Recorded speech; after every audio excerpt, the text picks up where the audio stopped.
The first Secretary General made an appeal to all the nation members that they would donate a work of art to the newly built headquarters here in New York. Brazil chose Portinari and gave him a list of themes, and among these themes was War and Peace.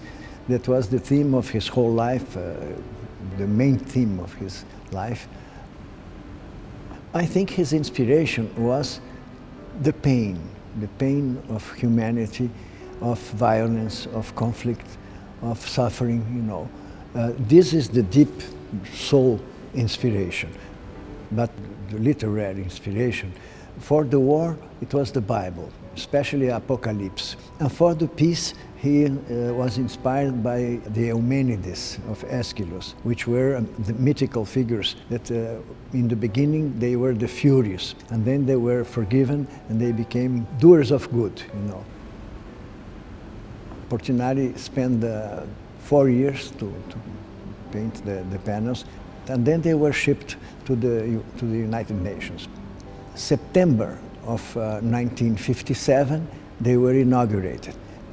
Portinari was not here because it was the Cold War, and Portinari was a person with political ideas more to the left, so he couldn't get the visa to come to the United States, and the panels were inaugurated without his presence.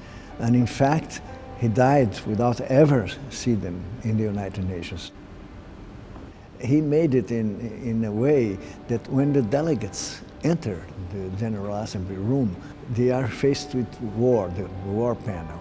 And when they come out, they see peace. So it's a symbolic wish, you know, that this could be true in reality, you know.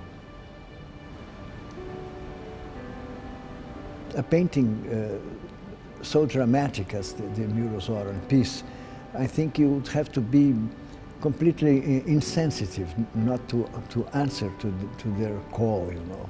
They're calling for justice, they're calling for peace, they're calling for love.